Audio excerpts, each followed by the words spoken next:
안녕하세요. 낙성대에 있는 요양보호사 교육원 조교수입니다. 요양보호사 시험 대비 귀로 듣는 단원별 요약을 준비했습니다. 편안하게 듣다 보면 단원 정리가 저절로 되실 겁니다. 치매 요양보호 2편 시작하겠습니다. 교재 456페이지입니다. 자, 치매 대상자의 문제 행동 대처에 대해서 공부해 보겠는데요. 자, 첫 번째로 반복적 질문이나 행동에 관한 내용입니다. 자, 반복적 질문이나 행동은 그런 행동을 할 때 치매 대상자의 주의를 환기시키고 반복적인 행동이 해가 되지 않는다면 무리하게 중단시키지 말고 그냥 놔두는 게 좋습니다. 똑같은 질문에 대답을 하는 것보다 다독거리며 안심시켜주고, 자, 반복되는 행동을 억지로 고치려 하지 말고 좋아하는 노래, 과거의 경험 또는 고향과 관련된 이야기를 나눕니다. 또 단순한 일자리를 제공해서 우리 어르신들이 콩고르기라든가 나물 다듬기, 빨래 개기 이런 단순한 일거리를 제공하는 것, 그게 또 방법이 되겠고요. 반복적 질문이나 행동을 하는 이유를 살펴보면 주변 상황을 인식할 수 없기 때문에 자신의 안전을 확인하고 싶어하는 행동일 수가 있고, 자신이 가진 의문에 대한 답을 구하지 못해서 나타나는 행동일 수도 있습니다. 또 관심을 얻기 위한 행동일 수도 있습니다. 자, 두 번째 또 문제 행동으로 교재 457페이지 음식 섭취 관련 문제 행동입니다. 기본 원칙을 살펴보면 식사 시간과 식사량을 점검을 하고 평상시 체중과 비교해서 영양실조와 비만을 예방합니다. 화를 내거나 대립하지 않고 천천히 먹도록 하고 장기적인 식사 거부는 시설장이나 간호사에게 알립니다. 그릇의 크기를 조절해서 식사량을 조절하고 좋아하는 대체 식품을 이용하고 식사하는 방법을 자세히 가르쳐 줍니다. 식사 도구를 사용하지 못하는 경우에는 손으로 집어 먹을 수도 있는 식사를 만들어주고 음식을 잘게 썰어주고 치매 말기에는 음식을 으깨거나 주스로 만들어줍니다. 위험한 물건을 빼앗기지 않으려고 하면 좋아하는 다른 간식과 교환하는 것도 방법이에요. 먹가란 식기를 그대로 두거나 매 식사 후에 달력에 표시하여 식사를 알게 하는 것, 그게 바로 방법입니다. 자, 음식 섭취 관련 문제 행동이 나타나는 이유를 또 살펴보면 시간 개념의 상실로 인해서 식사한 것을 잊었거나 심리적인 불안감으로 과식, 폭식 또는 배고픔을 호소하고 음식 밀인지 구분하지 못하기 때문에 손으로 만지는 것을 먹으려고 하는 그런 이유 때문에 문제 행동이 나타납니다. 자, 수면장애 갑니다. 자, 459페이지 수면장애의 기본 원칙을 살펴보면 수면 상태를 관찰하고 수면 환경을 만들어줍니다. 규칙적인 생활을 할 수 있도록 알맞는 하루 일정을 만들고 밤낮이 바뀌어서 낮에 졸게 되면 말을 걸어서 자극을 줍니다. 자, 오후와 저녁에는 카페인이나 알코올 든 음료를 주지 않고 잠에서 깨어나서 외출하려고 하면 함께 걷습니다. 낮 동안에 산책과 같은 야외 활동을 하면서 운동하도록 돕는다면 수면 장애를 조금 더 조절할 수가 있겠죠. 자, 460페이지 배회입니다. 자, 배회의 뜻 예전에 시험에 많이 나왔었어요. 자, 배회는 아무런 계획도 목적지도 없이 돌아다니는 행위를 배회다 이렇게 얘기를 하고요. 이를 관리하는 방법은 초조한 표정으로 돌아다니는 경우 곧 바깥으로 나가려 하는 것을 염두에 두고, 자, 규칙적이라 시간과 장소를 알려주어서 현실감을 유지하도록 도와드리고요. 활기찬 활동으로 바쁘게 생활하도록 합니다. 신체적 욕구를 우선적으로 해결해 줍니다. 자, 시험에 이것도 곧잘 나오는데 정신적 욕구 하면은 틀린 말이고요. 자, 신체적 욕구를 우선적으로 해결해줘서 뭐 소변을 보고 싶다라든가 대변을 보고 싶다라든가 아니면 몸이 불편하다라든가 이런 문제가 있는지를 찾아서 해결해 주는 것을 이야기합니다. 다시 신체적 욕구를 우선적으로 해결해 준다 알아두시고요. 단순한 일거리를 주고 집안에 배회 코스를 만들어준다. 이것도 과거에 몇 번 나왔었습니다. 관련 기관에 미리 협조를 구하고 신분증을 소지하도록 한다. TV나 라디오를 크게 틀어놓지 않으며 집안을 어둡게 하지 않는다. 현관이나 출입문에 벨을 달아놓고 출입이 가능한 모든 것에 문을 잠깁니다. 고향이나 가족에 대한 대화를 나누어서 배회의 관심을 다른 것으로 돌리는데 이때도 행복한 대화를 나눠야 된다는 거 알아두시고요. 자, 그 다음에 461페이지를 보시면 의심, 망각, 망상, 환각 요 나오는데요. 의심, 망상, 환각입니다. 자, 기본 원칙은 보고 들은 것에 대해 부정하거나 다투지 말고 감정을 이해하고 수용한다. 자, 수용, 이해 잘 나오는 내용이죠. 대상자의 말이나 행동을 조롱하지 말고 귓속말을 하지 않습니다. 잃어버렸다는 물건을 찾은 경우에도 비난하지 말고 아무 일도 없었던 것처럼 행동을 하고 규칙적으로 시간과 장소를 알려주어서 현실감을 유지하도록 합니다. 모든 행위에 간단히 설명해주고 도움을 주려 한다는 확신을 갖게 하는 게 기본 원칙이고, 자, 어르신이 도둑망상으로 인해서 잃어버린 물건에 대해서 계속 불편해한다면 어르신과 함께 잃어버린 물건을 함께 찾아보도록 하는 거. 여기서 포인트는 함께 찾아보도록 하는 거예요. 의심을 부정하거나 설득한다면 어르신과 또 대립이 되는데, 어르신 여기 찾아보셨어요? 하면서 어떻게 함께 찾아보도록 한다. 이게 중요한 내용이고 아주 시험에 많이 나왔던 내용입니다. 잃어버렸다고 주장할 때 같은 물건을 내어놓아 안심시켰다. 이것도 최근에 나온 거예요. 최근에 내 손수건이 없어졌다 했는데 같은 손수건을 마련해 놨다가 여기 있네요 라고 해서 안심시키는 이것도 최근에 나왔었습니다.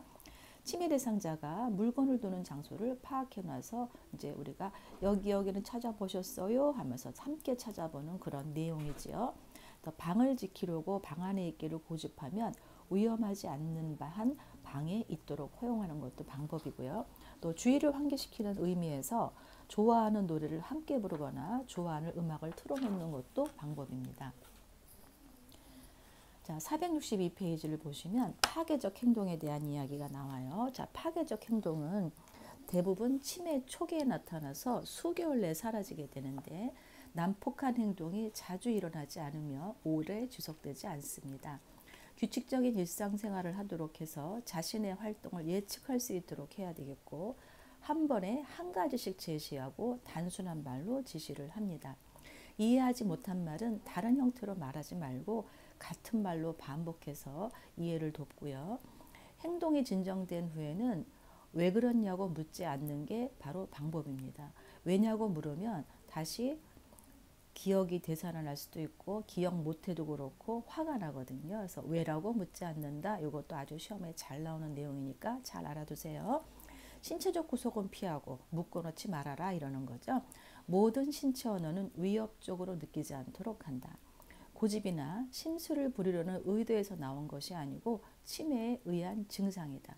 파괴적 행동도 감기 걸렸을 때 열나고 콧물을 흘리고 재채기 하는 것처럼 증상이기 때문에 고집이 아닙니다. 그래서 이거는 치매 증상이구나 이렇게 알아두시면 되겠고, 이상 행동을 보이면 질문하거나 자극을 주지 말고 조용한 곳에서 쉬도록 하고 온화하게 이야기하고 천천히 안정된 태도로 움직인다. 이게 바로 파괴적 행동에 대한 돌봄의 방법이겠고요. 자, 464페이지 보시면 석양증후군이 나옵니다. 석양증후군은 과거에 아주 많이 나왔던 또 파트이기도 해요. 자, 석양증후군의 뜻을 보시면 치매 대상자가 낮에는 유순하다가도 해질녘이 되면 더욱 혼란해지고 불안해하고 의심 및 배회, 우울 증상을 보이는데 해질녘 이렇게 나올 때도 있고요. 저녁 8, 9시만 되면 이렇게 나온 적도 있습니다. 하여튼 저녁 8, 9시나 해질녘이 됐을 때 이상행동이 나타난다 하면 석양증후군이구나 이렇게 알아두시면 되겠고요. 이때 우리가 돕는 방법을 살펴보면 해질녘에는 치매 대상자와 함께 있도록 하고 치매 대상자가 좋아하는 소일거리를 주거나 애완동물과 함께 있게 하는 것도 방법입니다. 낮 시간에 움직이거나 활동을 하게 되면 저녁 때는 조금 기운이 없겠죠. 그래서 낮 시간에 활동을 하게 하고 신체적 제한을 하지 않는다. 자, 신체적 제한 앞에서도 나왔었습니다. 묶어놓는 건데요. 신체적 제한을 하면 화내고 고집 부리는 행동을 더욱 악화시키기 때문에 하지 않는답니다. 또 인형, 애완동물, 옛날에 매우 좋아했던 일을 하게 된다. 그래서 과거에 행복했던 일을 다시 회상하게 하는 것도 방법이겠고요. 치매 대상자를 관찰할 수 있는 곳에서 활동하도록 하고 친구가 되어줍니다. 대상자를 바깥으로 데려가 산책을 하고 따뜻한 음료수, 등 마사지, 음악 듣기 등이 잠드는 데 도움이 됩니다. TV를 켜놓거나 조명을 밝게 하는 것도 그 방법이 되겠습니다. 자, 465페이지에 부적절한 성적 행동이 나와요. 자, 부적절한 성적 행동을 살펴보시면 침해 대상자는 보통 성 그 자체에는 관심이 없음을 우리가 인식을 해야 되겠고, 부적절한 성적 행동 관련 요인이 무엇인지를 관찰하고 때때로 행동 교정이 도움이 되기도 합니다. 노출증을 감소시키기 위해서 벌과 보상을 적절히 사용하고 이상한 성행위가 약물 복용 때문에 유발할 수 있음을 이해해야 됩니다. 사타구니가 간지러워서 목욕을 하고 싶어서 바지를 벗을 수도 있고, 또 의복이 불편해서도 또 그쪽에 만질 수가 있고요. 또 대소변을 보고 싶은 욕구가 있어도 사타구니 쪽이나 그런 쪽을 만질 수가 있거든요. 자, 근데 어르신이 만약에 옷을 벗거나 성기를 노출했다 할 때는 우리가 어떻게 대처해야 되느냐, 시험에 진짜 많이 나왔었거든요.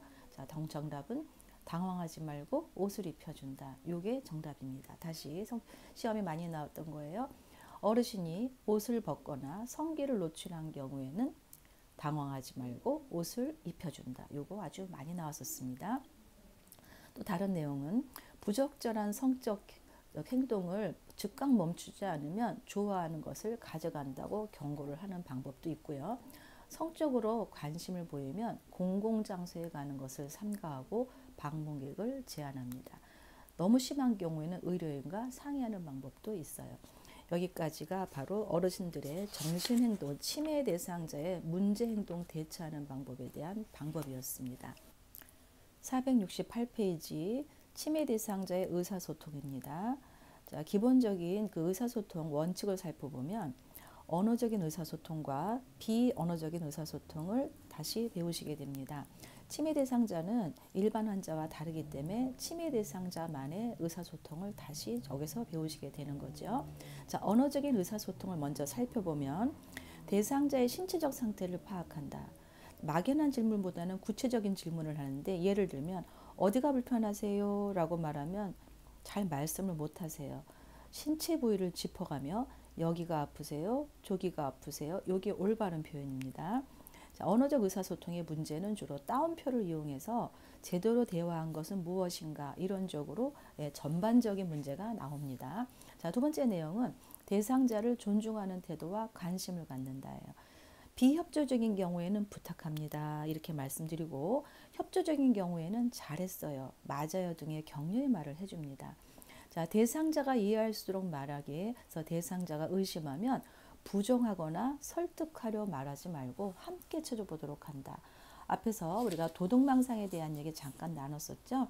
내 물건이 없어졌어, 네가 훔쳐갔지? 라고 했을 때 어르신 서랍 속은 찾아보셨어요? 라고 하면서 어떻게 함께 찾아보도록 한다 해서 대상자 어르신이 본인 스스로의 기억력 저하가 내가 기억력이 저하됐구나를 인식할 수 있도록 어떻게 함께 찾아보도록 한다. 이거 시험에 진짜 많이 나왔었거든요. 서랍 속은 찾아보셨는지요? 하면서 함께 찾아보도록 한다. 이 내용이요.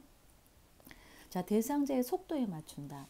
낮은 음조로 대상자의 속도에 맞추어 대해주고 대상자가 반응할 때까지 기다린다. 자, 어르신은 인지 저하가 일어나면서 언어 능력 저하가 일어나요. 언어 능력 저하가 일어나면 말을 이해하는 능력이 떨어지기 때문에 또 귀도 잘 안 들릴 수 있죠. 그래서 낮은 음조로 천천히 얘기해주고 대상자가 반응할 때까지 기다리는 게 그 방법입니다. 또 어린아이 대하듯이 하지 않는다예요. 존칭어를 사용하고 명령형이나 부정형보다는 긍정형의 문장을 사용하고요. 반복적으로 또 질문합니다. 자, 잘 못 알아들었을 때 왜? 라고 말씀하시는 것보다는 그분이 네, 아니요로 답할 수 있도록 구체적으로 간단한 질문을 하는 게 그 방법이고요. 자, 이것, 저것, 그들 같은 대명사의 사용보다는 명사를 이용하는 것도 대화의 방법입니다. 자, 간단한 단어 및 이해할 수 있는 표현을 사용하도록 해서 한 번에 한 가지씩만 질문하고 간단 명료하고 쉽고 짧은 문장을 사용합니다. 대상자에게 한 번에 한 가지 설명하는, 예를 들면 양치질 하시고 식사하신 후에 외출하세요. 이거는 올바르지 않은 표현이고요. 어르신 양치하세요, 식사하세요, 외출하세요 하는 게 올바른 표현입니다. 또 과거를 회상하도록 유도를 하는데 그 과거는 옛날에 즐겨 부르던 노래라든지 아주 행복했던 순간을 회상하는 걸 이야기합니다. 또 대화를 나눌 때 가까운 곳에서 얼굴을 보고 말해서 대상자를 뒤에서 부르거나 걷고 있을 때 말을 하지 않고 앞에서 1m 이내에서 말씀을 하시는 게 맞겠고요. 항상 현실을 알려주는 방법으로는 어르신 아침 8시예요. 아침 식사하세요. 밤 10시예요. 주무세요. 이렇게 구체적으로 얘기를 하는데 10시가 되면 주무세요 하면 어르신은 10시가 언제 되는지 모르니까 알려주는 겁니다. 어르신 밤 10시예요. 이제 주무세요. 이렇게 얘기하는 거고요. 자, 일상적인 어휘를 사용한다. 고향 사투리로 말하는 것은 괜찮은데 유행어라든가 외래어라든가 낯선 어휘를 사용하면 어르신은 알아들을 수가 없습니다. 자, 472페이지의 비언어적 의사소통입니다. 비언어적 의사소통은 손짓, 발짓 또는 소리를 사용하는데 난청인 대상자는 손짓과 발짓을, 시각장애인 대상자는 소리로 표현을 해야 되겠죠. 언어적인 표현 방법과 적절한 비언어적인 표현 방법을 같이 사용해서 세수하셨어요? 라는 말보다는 얼굴을 닦는 신용을 보이면서 세수하셨냐고 하면 훨씬 더 잘 알아들으시겠지요. 자, 그 다음에 신체적인 접촉을 사용합니다. 손이나 어깨를 감싸는 등의 신체 접촉은 어르신들이 좀 편안함을 주면서 말, 의사소통을 좀 도와주는 행위이고요. 자, 치매 대상자의 비언어적인 표현 방법을 또 우리가 잘 관찰해야 돼요. 얼굴 표정이나 눈빛이나 손과 몸의 움직임은 언어 능력이 떨어져서 표현을 잘 못한다 하더라도 몸으로 표현하는 것은 그분의 마음일 수 있으니까 치매 대상자의 비언어적 표현 방법을 우리 요양보호사가 잘 관찰해야 되겠고, 또 필요하면 글을 써서 의사소통을 합니다. 주어를 포함해서 요점을 명확하고 간결하게, 뒤에서도 우리가 기본 기록 방법이 나오지만 육하 원칙에 말씀을 해드리면 그분이 잘 알아들을 수 있겠죠. 자, 언어의 다른 신호를 말과 함께 사용한다. 손가락으로 물건을 가리킨다라든지 이런 걸 말을 하겠죠. 또 어르신이 행동을 했을 때 우리가 복잡하게 해석하지 않는 게 바로 비언어적인 의사소통의 방법입니다.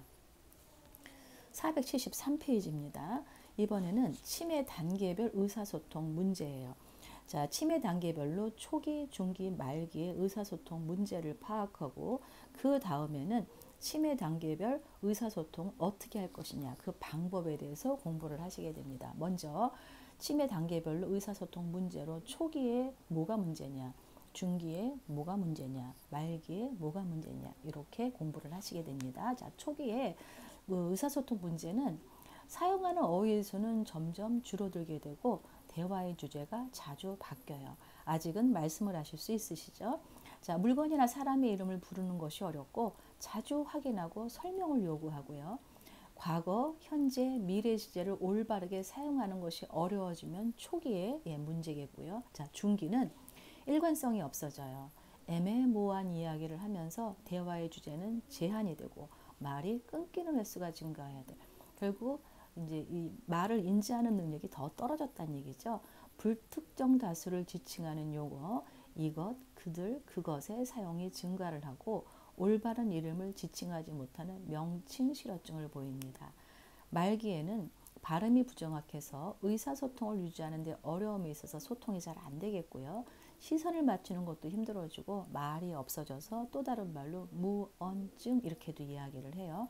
어쩌다 말을 하게 되면 앵무새처럼 상대방을 그대로 따라하면서 반복된 이야기를, 의미 없는 따라하는 말을 앵무새처럼 하게 되는 게 말기의 문제입니다.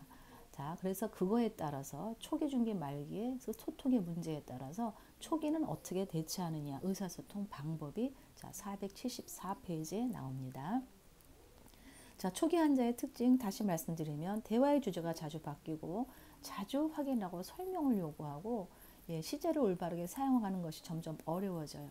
거기에 대한 방법은 간단하게 언어로 구체적으로 표현하고 중요한 내용을 반복합니다.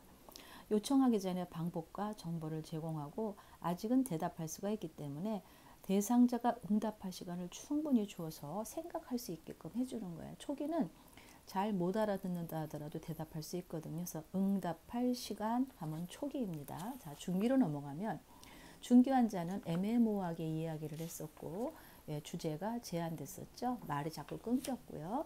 자, 이럴 때 대응하는 방법입니다. 대상자의 이름을 부르고 눈을 마주치고 이야기를 하고요. 대상자에게 친숙한 물건을 활용하고 물건마다 이름표를 붙여줍니다. 반응할 때까지 기다리고 반복해서 질문하며 대화의 주제를 자주 바꾸지 않고요. 아까 초기에는 응답할 시간이었지만 중기는 반응할 때까지 기다린다. 조금 다르죠. 자, 대상자의 행동을 개인적인 의미로 받아들이지 않는 건 중기에 대응하는 방법이겠고요. 자, 말기 환자에 소통하는 방법, 대응하는 방법은 그분은 무언증, 앵무새 이렇게 기억하세요. 대상자의 이름을 부르면서 마주보고 이야기하고 대상자가 응답하지 않더라도 계속해서 이야기를 하며 모든 것을 듣고 있다고 가정을 합니다. 방 안에서 아무것도 없는 것처럼 이야기하지 않고 신체적인 접촉을 적절히 하면서 대상자가 말하는 모든 것에 반응을 하고 대화가 끝난 뒤에는 항상 마무리 인사를 하는 게 말기 환자의 의사소통 방법이에요. 그래서 말기 환자 방법이 가장 시험에 많이 나왔었습니다. 자, 그 다음 교재 480페이지를 보시면 인지기능에 문제가 없는 대상자, 인지자극 훈련에 대한 게 나오는데 인지기능에 문제가 없는 대상자의 그 프로그램을 보면 뇌건강일기예요. 자, 뇌건강일기 쓰기는 인지기능 자극 프로그램이죠. 또 빈칸 채우기가 있습니다. 빈칸 채우기는 언어 및 유창성을 위한 훈련 프로그램이고요. 특정 글자 고르기, 얘는 언어적 자극과 주의력 향상을 위한 프로그램이고 물건값 계산하기, 이렇게 뇌건강일기, 빈칸 채우기, 특정 글자 고르기, 물건값 계산하기는 인지기능에 문제가 없는 대상자인 경우가 하는 인지훈련이고요. 자, 경적 인지기능 장애 대상자는 교재 485페이지입니다. 여러 가지 단어 말하기, 요거 언어의 유창성과 자발성을 높이기 위한 프로그램으로 몇 번 시험에 나왔었습니다. 다시 여러 가지 단어 말하기는 경증 인지 장애로 언어의 유창성과 자발성을 높이기 위한 프로그램 시험에 몇 번 나왔고요. 그림과 숫자 짝지어 말하기는 기억력 향상 프로그램이고 물건 보며 과거 회상하기, 같이 대화를 나누는 거죠. 똑같이 그리기, 점선으로 옮겨 그리기, 손 모양 똑같이 만들기, 이거는 손동작을 훈련하면서 운동 능력을 향상시키는 프로그램입니다. 자, 그 다음 나오는 거는 중증 인지기능 장애 대상자예요. 자, 교재는 492페이지입니다. 흩어진 낱글자로 단어 만들기가 있고 악기 연주하기가 있어요. 악기 연주하기는 주의력, 소근육 운동, 표현력 및 기억력 향상 프로그램인데 요거 탬버린 연주하기가 중증 인지기능 장애 대상자의 프로그램으로 얼마 전에 시험에 나왔었습니다. 또 똑같이 그리기도 주의력 향상 프로그램이고 인사말 연결하기는 언어적인 자극과 타인과 소통하는 데 도움이 되는 프로그램입니다. 여기까지 치매 요양보 2편 단원 정리였습니다. 감사합니다.